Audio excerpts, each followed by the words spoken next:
आदाब नाज़रीन, ताज़ा खबर में आपका इस्तकबाल है। मैं हूं हसन इरफान। सबसे पहले एक नजर आज की हम सुर्खियों पर।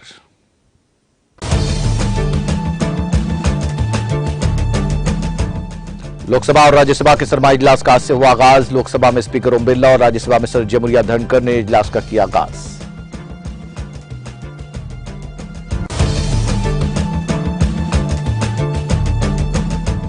ऐवान की प्रोडक्टिविटी सलाहियत बढ़नी चाहिए। नए अरकान पार्लियामेंट को ज्यादा मौके मिलने चाहिए। पार्लियामेंट हाउस कॉम्प्लेक्स में वजीर आजम मोदी का मीडिया से खिताब।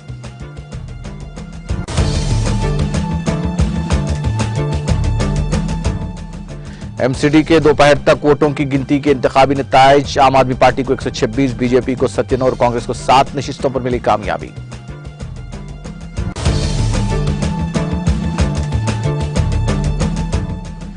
हमारे फौजी मुल्क के निगरान हैं और शहरियों के तहफ्फुज़ के लिए कई कुर्बानियां दी हैं। मुसल्लह अफवाज के फ्लैग डे के मौके पर गवर्नर तामिलिसाई ने फौजियों को दी मुबारकबाद।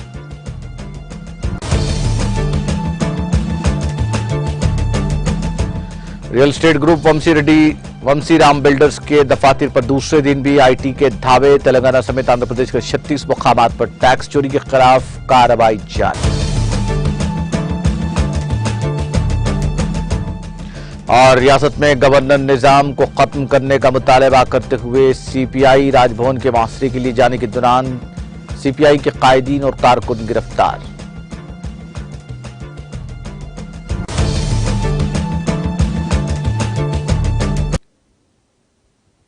और अब खबरें तफसील से। लोकसभा ने 4 शंबे को उत्तर प्रदेश के साबिक वज़ीर आला मुलायम सिंह यादव और 8 साबिक मेंबरान को खराज अकीदत पेश करने के बाद ऐवान की कार्रवाई दोपहर 12 बजे तक मुलतवी कर दी। लोकसभा स्पीकर ओम बिरला ने 4 शंबे को पार्लियामेंट के सरमाई इजलास के पहले दिन ऐवान की कार्रवाई शुरू होने पर मुलायम सिंह यादव और 8 साबिक अरकान की मौत के बारे में मुतल्ला किया। उन्होंने मुलायम सिंह यादव की सियासी जिंदगी का जिक्र किया। उन्होंने कहा कि मुलायम सिंह यादव की सादा शख्सियत की वजह से उनकी मकबूलियत तमाम पार्टियों में थी। एक तजुर्बेकार लीडर होने की वजह से उनकी रहनुमाई ऐवान को हमेशा मैसर रहती थी। समाजवादी पार्टी के सीनियर लीडर मुलायम सिंह यादव मौजूदा लोकसभा के रुकन थे। उनका इंतकाल 10 अक्टूबर को गुरुग्राम के एक खानगी अस्पताल में हुआ। लोकसभा स्पीकर ने 8 साबिक अरकान के जे सुंदरलाल, डीबी घोषाल, रूपचंद पाल, गोविंद चंद्र नस्कर, थान सिंह जाटो, मानिक राव गावत, जयंती पटनायक और जी कृष्णा के इंतकाल के बारे में भी ऐवान को मुतल्ला किया। इसके बाद ऐवान ने कुछ देर खामोशी इख्तियार करके आंजानी कायदीन को खराज पेश किया, जिसके बाद ऐवान की कार्रवाई दोपहर 12 बजे तक मुलतवी कर दी गई।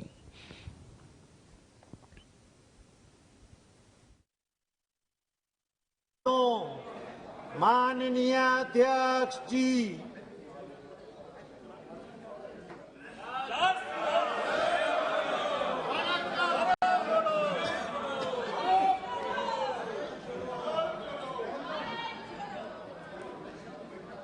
कुछ व्यवस्थाएं जब दें तो शांत रहें।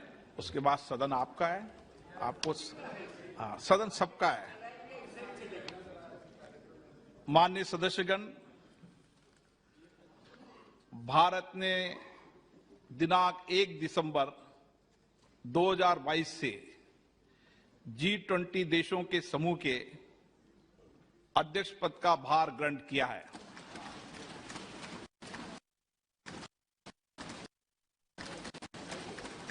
आजादी के अमृत यह महत्वपूर्ण वैश्विक दायित्व मिलना हमारे देश के लिए गर्व का विषय है। इस महान उपलब्धि के लिए मैं सदन की ओर से भारत सरकार एवं समस्त देशवासियों को बधाई देता हूं। मुझे विश्वास है वर्ष 2023 में आयोजित होने वाले G20 राष्ट्र अध्यक्षों के शिखर सम्मेलन के साथ साथ G20 देशों की संसदों के पीठासीन अधिकारियों के P20 सम्मेलन निश्चित रूप से आजादी के बाद हमारे राजनीतिक इतिहास का एक महत्वपूर्ण अध्याय होगा। वर्तमान परिप्रेक्ष्य में ये उचित है कि हमने इस सम्मेलन का विषय वसुदेव कुटुंबकम की हमारी पारंपरिक आस्था के अनुरूप एक पृथ्वी, एक परिवार, एक भविष्य रखा है। G20 शिखर सम्मेलन से संबद्ध लगभग 200 कार्यक्रम पूरे देश में विभिन्न स्तरों पर आयोजित किए जाएंगे, जिसके माध्यम से हम अपनी समृद्ध बहुरंगी सांस्कृतिक विरासत और जीवंत लोकतंत्र की शक्ति को विश्व के समक्ष प्रस्तुत करेंगे। मुझे विश्वास है G20 तथा P20 शिखर सम्मेलन में आपके पूर्ण सहयोग से सफलतापूर्ण आयोजित होगा और भारत संपूर्ण विश्व में नेतृत्व की भूमिका निभाएगा।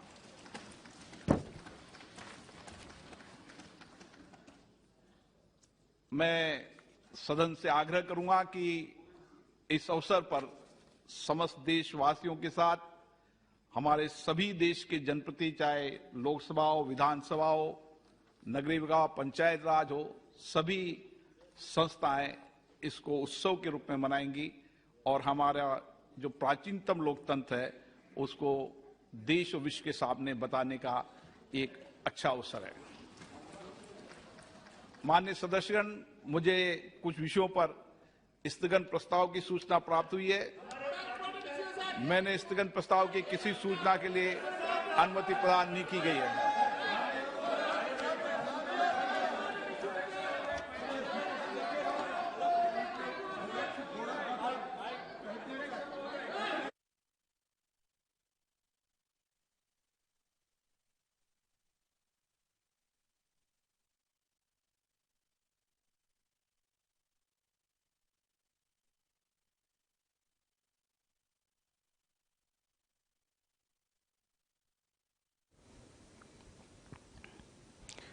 वहीं राज्यसभा का सरमाई इजलास चारशंबे की सुबह चेयरमैन जगदीप धनखड़ की सदारत में शुरू हुआ। धनखड़ की सदारत में राज्यसभा का यह पहला इजलास है।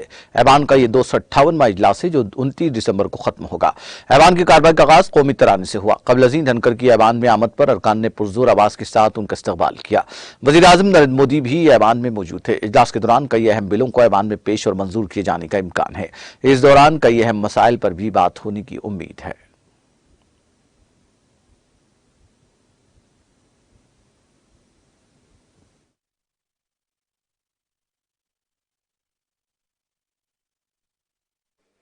माननीय सभासद, माननीय सभापति जी,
Honorable Prime Minister,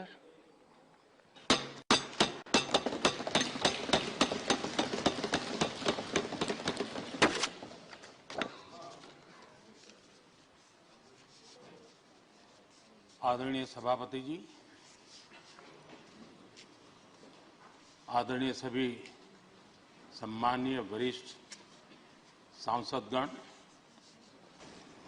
सबसे पहले मैं आदरणीय सभापति जी को आपको इस सदन की तरफ से और पूरे देश की तरफ से बहुत बहुत बधाई देता हूं।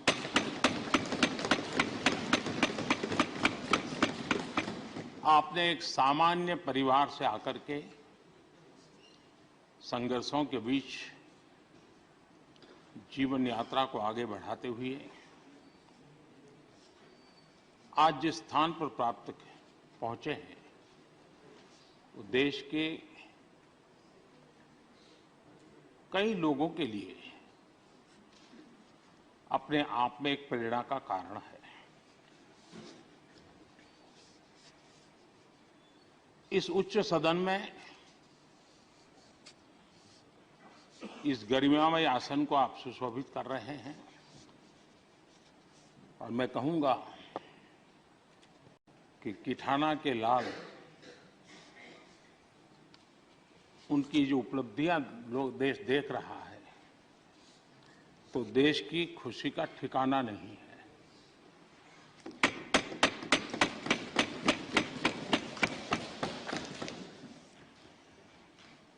आदरणीय सभापति जी, ये सुखद अवसर है कि आज आर्म फोर्सेस फ्लैग डे भी है।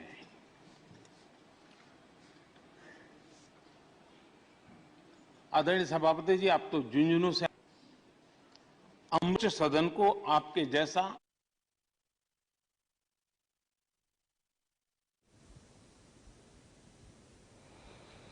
वज़ीर-ए-आज़म नरेंद्र मोदी ने आज पार्लियामेंट के दोनों ऐवानों में पार्टी लीडरों से अपील की कि वो ऐवान की कार्रवाई की प्रोडक्टिविटी में इजाफा करें और जमहूरी निजाम में पहली बार मुंतखब होने वाले अरकान पार्लियामेंट की ज्यादा से ज्यादा शिराकत को यकीनी बनाएं।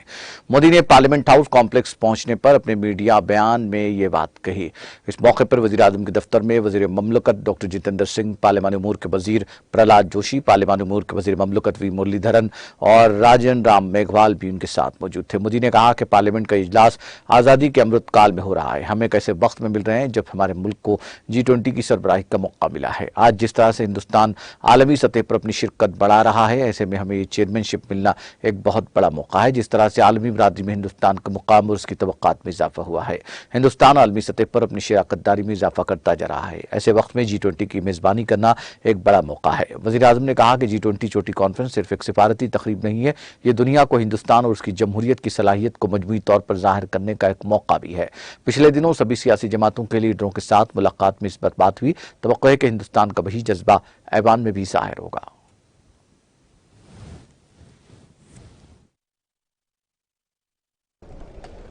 नमस्कार साथियों,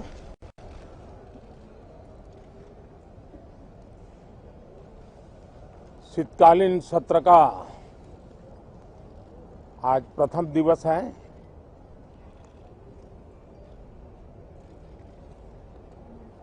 ये सत्र महत्वपूर्ण इसलिए है क्योंकि 15 अगस्त के पहले हम मिले थे। 15 अगस्त को आजादी के 75 वर्ष पूर्ण हुए और अब हम अमृतकाल की यात्रा में आगे बढ़ रहे हैं। एक ऐसे समय हम लोग आज मिल रहे हैं जब देश को, हमारे हिंदुस्तान को G20 की मेजबानी का अवसर मिला है। विश्व समुदाय में जिस प्रकार से भारत का स्थान बना है, जिस प्रकार से भारत से अपेक्षाएं बढ़ी हैं और जिस प्रकार से भारत वैश्विक मंच पर अपनी भागीदारी बढ़ाता जा रहा है, ऐसे समय ये G20 की मेजबानी भारत को मिलना एक बहुत ही बड़ा अवसर है। ये G20 समिट ये सिर्फ एक डिप्लोमेटिक इवेंट नहीं है।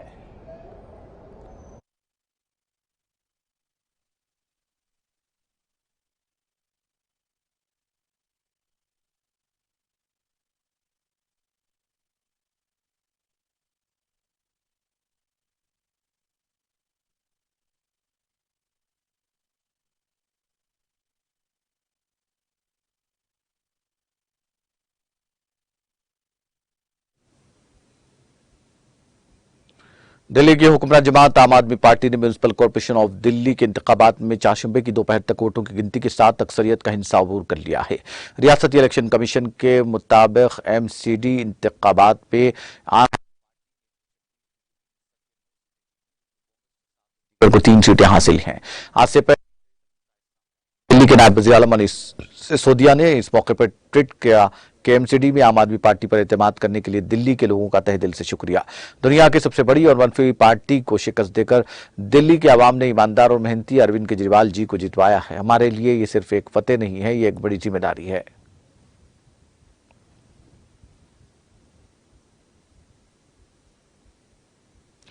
कांग्रेस लीडर राहुल गांधी की भारत जोड़ो यात्रा तीसरे दिन राजस्थान के कोटा जिले के दरा इलाके से सुबह तकरीबन 6 बजे शुरू हुई। भारत जोड़ो यात्रा दरा के इलाके हेरिया खेड़ी में रात के क़याम के बाद दरा रेलवे स्टेशन के बाहर दोबारा शुरू हुई। राहुल गांधी के साथ वज़ीर आला अशोक गहलोत, कांग्रेस जनरल सेक्रेटरी के सी वेणुगोपाल, रियासती कांग्रेस के सदर गोविंद सिंह डोटासारा, साबिक नायब वज़ीर आला सचिन पायलट और दीगर कई रहनुमा भी चल रहे हैं। जबकि कांग्रेस की जानिब से कल ही राजस्थान का इंचार्ज मुकर्रर किए गए कांग्रेस की नेशनल वर्किंग कमेटी के रुकन और पंजाब में साबिक चीनी हुकूमत में नायब वज़ीर आला रहे सुखविंदर सिंह रांधवा भी आज राहुल गांधी की भारत जोड़ो यात्रा में शामिल होंगे। यात्रा के दरा से रवाना होने के बाद मंडाना की तरफ बढ़ते वक्त झालावाड़ से कोटा की तरफ जा रही एक एम्बुलेंस को से भारत जोड़ो यात्रा में शामिल मुसाफिरों ने फौरी तौर पर निकालने के लिए रास्ता दिया।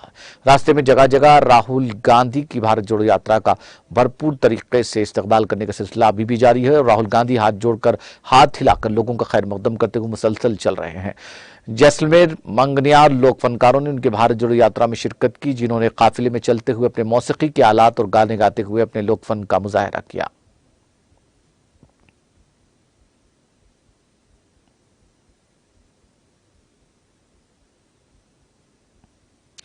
जम्मू कश्मीर के लेफ्टिनेंट गवर्नर मनोज सिन्हा ने आर्म फोर्सेस फ्लैग डे पर फौज को मुबारकबाद पेश की। उन्होंने कहा कि मैं अपने फौजी जवानों की बहादुरी और मुल्क के तय उनकी खिदमत को खराज तहसीन पेश करता हूं। वाज़ेह है कि आर्म फोर्स फ्लैग डे, जिसको हिंदुस्तान का यौम परचम भी कहा जाता है, मुसल्लह फौज के जवानों और साबिक फौजियों के एजाज में 1949 से हर साल 7 दिसंबर को मनाया जाता है।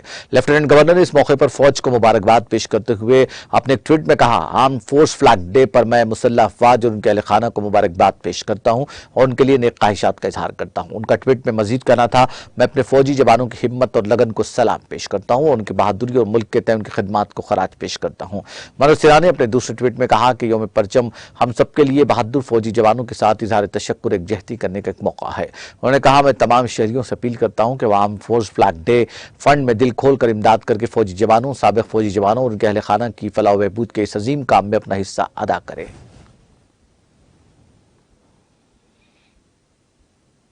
कोलंबिया में मिट्टी के तोदे गिरने से एक बस समेत कई गाड़ियां दब गई, जिससे मरने वालों की तादाद बढ़कर 34 हो गई। यह इत्तला मुकामी मीडिया की जानिब से मंगल को जारी रिपोर्ट में दी गई।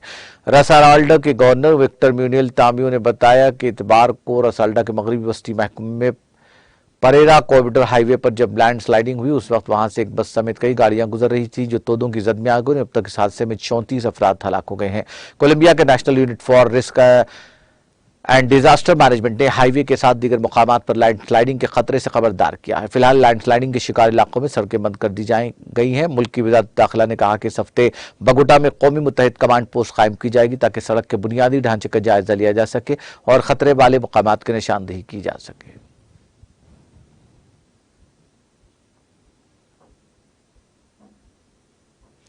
तेलुगु फिल्मों के मुमताज गुलकार, म्यूजिक डायरेक्टर, मुजाहिद आजादी और पद्मश्री अवार्ड याफ्ता घंटाशाला की यौम पैदाइश के मौके पर 4 दिसंबर को तेलंगाना और आंध्रा भवन में उनको खराज के लिए गीतों और रक्स का प्रोग्राम पेश किया गया, जिसकी निगरानी आदि लीला फाउंडेशन के सदस्य डॉक्टर आदि नारायण ने की। इस मौके पर घंटाशाला की याद में मनाई जाने वाली सदी तकारीब के मौके पर उनके गाए हुए यादगार तेलुगु गीतों को 8 मुख्तलिफ रियासतों के फनकारों ने अपनी आवाज देते हुए उनकी याद को ताज़ा करने की कोशिश की। इन फनकारों में वाडादी गोपाल कृष्णा, शेरूरी वेंकट सोमशेखर, ई हेमा सुंदरी, CH नंदुगोपाल, दोसी पद्मा, सोमायजुलू सत्यबानी, CH BVL कुमारी, मधु पद्मिनी देवी और केशवरानी और दीगर ने तेलुगु गीत पेश करते हुए खराज पेश किया। श्रीमती प्रज्ञा प्रांडे, मुशीर वजारत मेहनत और रुकन विमन चाइल्ड वेलफेयर बोर्ड ने मेहमान खुसूसी की हैसियत से शिरकत की।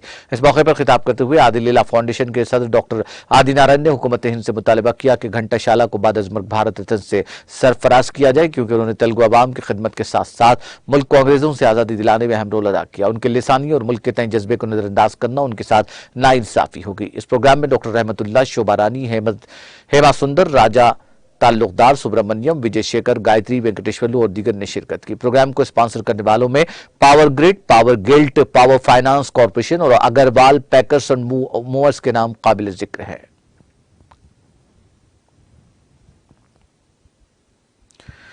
गवर्नर तेलंगाना डॉक्टर तमिलिसाई सौंदरराजन ने कहा कि हमारे फौजी मुल्क के निगरान हैं और कई शहरियों के तहफ्फुज़ के लिए उन्होंने कई कुर्बानियां दी हैं। उन्होंने आज मुसल्लह अफवाज के फ्लैग डे के मौके पर ट्वीट करते हुए कहा कि आइए हिंदुस्तानी मुसल्लह अफवाज की बहादुरी और खिदमात को सलाम करें, आइए मुमकिन तरीके से उनकी बहबूद के लिए रोल अदा करें। एक और ट्वीट में गवर्नर ने कहा कि हमारी हिंदुस्तानी मुसल्लह अफवाज के फ्लैग डे के मौके पर इन फौजियों की खिदमात पर शुक्रिया अदा करें जिन्होंने मुल्क के तहफ्फुज़ के लिए बेतकान काम किया। गवर्नर ने राजभवन में मुनक्किदा फ्लैग डे की तकारीब में हिस्सा लिया।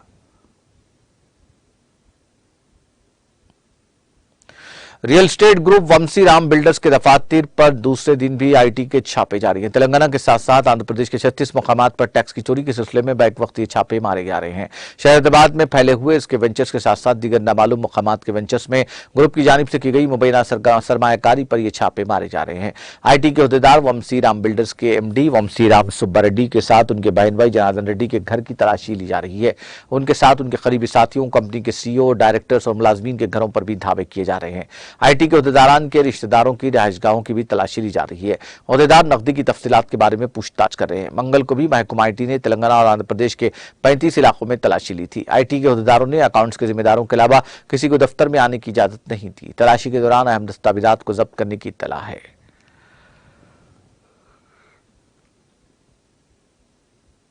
तेलंगाना सीपीआई कायदीन और कारकुनों को राजभवन जाने के दौरान पुलिस ने रोक दिया। बाएं बाजू की इस जमात के लीडरान और कारकुन रियासत में गवर्नर के निजाम को खत्म करने का मुतालबा करते हुए राजभवन के समत बड़ी तादाद में जाने की कोशिश कर रहे थे। पुलिस ने इस एहतजाज की इत्तला के साथ ही चौकसी का मुजाहरा किया और राजभवन जाने वाले रास्तों पर रुकावटें खड़ी कर दी, बैरिकेड्स लगा दिए गए। पुलिस के सख्त हिफाजती इंतजाम के दौरान सीपीआई के कायदीन और कारकुन बड़ी तादाद में खैरताबाद के करीब पहुंचे, ताहम पुलिस ने उन्हें खैरताबाद सिग्नल के करीब रोक दिया, जिसके बाद एहतजाजियों और पुलिस के दरमियान गर्मा गर्म बहस तकरार हो गई। सूरत हाल पर काबू पाने के लिए सीपीआई के लीडर चाडा वेंकट रेड्डी और दीगर को पुलिस ने हिरासत में ले लिया और अपनी गाड़ी में बिठाकर वहां से लेकर चले गए।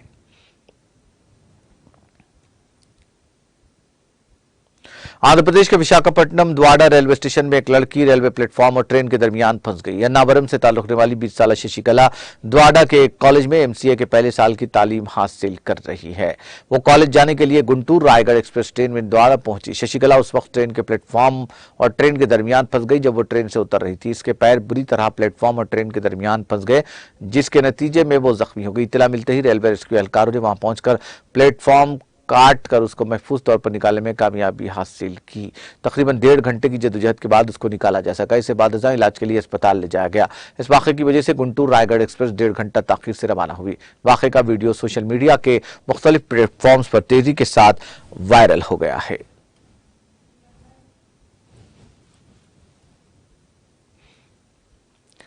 आखिर में सुर्खियां एक बार फिर।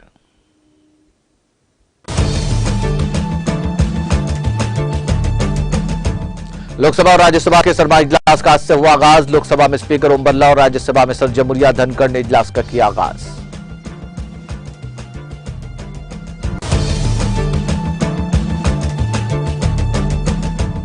ऐवान की प्रोडक्टिविटी सलाहियत बढ़नी चाहिए। नए अरकान पार्लियामेंट को ज्यादा मौके मिलने चाहिए। पार्लियामेंट हाउस कॉम्प्लेक्स में वजीर आजम मोदी का मीडिया से खिताब।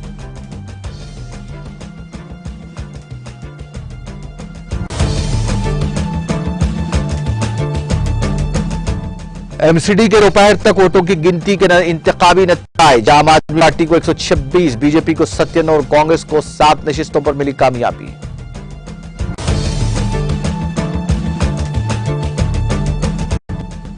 हमारे फौजी मुल्क के निगरान हैं, शहरियों के तहफ्फुज़ के लिए कई कुर्बानियां दी हैं। मुसल्लह अफवाज के फ्लैग डे के मौके पर गवर्नर तमिलिसाई सौंदरराजन ने फौजियों को दी मुबारकबाद।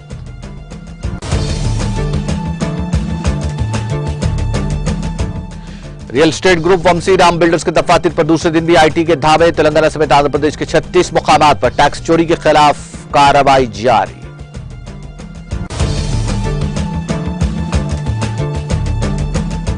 रियासत तेलंगाना में गवर्नर निजाम को खत्म करने का मुतालबा। राजभवन के मुहासरे के लिए जाने के दौरान सीपीआई के कायदीन और कारकुन गिरफ्तार।